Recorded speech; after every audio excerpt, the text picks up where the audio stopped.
সংখ্যা এটা 3 ইয়াতে ডাইৰেক্ট সংখ্যা এটা 1 ইয়াতে ডাইৰেক্ট সংখ্যা এটা 3 ইয়াতে ডাইৰেক্ট সংখ্যা এটা 1 এইবিলাকক কয় ধ্ৰুৱক এইবিলাকক কয় চলকৰ সৈতে পৰিচয় হ'ব লাগে চলক আচলতে কি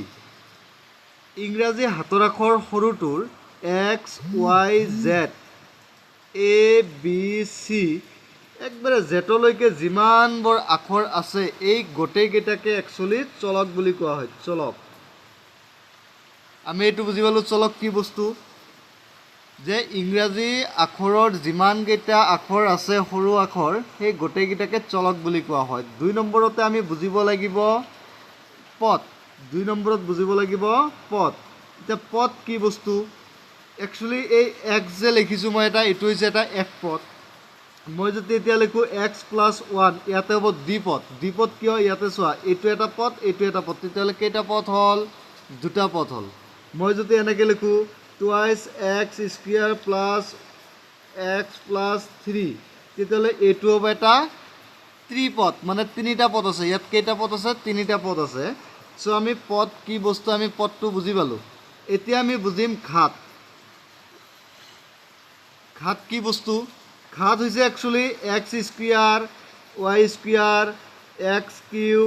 এই যে ওপৰত যিবিলাক স্কুৱাৰ কিউব লিখা হয় এইবিলাককে কয় ঘাত এইবিলাকক কয় ঘাত তো আমি ঘাত কি বস্তু বুজি পালোঁ এতিয়া আমি বুজিম সহগ কি বস্তু যেনিবা টুৱাইচ x² + 3 লিখিছোঁ মই ইয়াতে তেতিয়াহ'লে ইয়াতে চাওক এই x² সহগ বুলি ক'লে x² হ'ল এইটো ইয়াৰ সহগ এই ছাইডত যদি থাকিব এইটোক কয় সহগ তেতিয়াহ'লে ইয়াৰ সহগ হ'ব 2 মই যদি আৰু এটা ইকুৱেশ্যন লওঁ x² + 3 ইয়াতে x² সহগ কিমান হ'ব ইয়াতে চোৱা এই x² হ'ল এইটো তে ইয়াৰ ছাইডত একো নাই মানে এটা 1 থাকে গতিকে x² সহগ হ'ব 1 তো আমি এনেকুৱাকৈ যদি চলক পদ ঘাত সহগ আৰু ধ্ৰুৱক কোনবিলাক কয় এই যে ডাইৰেক্ট সংখ্যা এটা 3 ইয়াতে ডাইৰেক্ট সংখ্যা এটা 1 ইয়াতে ডাইৰেক্ট সংখ্যা এটা 3 ইয়াতে ডাইৰেক্ট সংখ্যা এটা 1 এইবিলাকক কয় ধ্ৰুৱক তো এই বস্তুবিলাক আমি যদি জানো তেতিয়াহ'লে আমি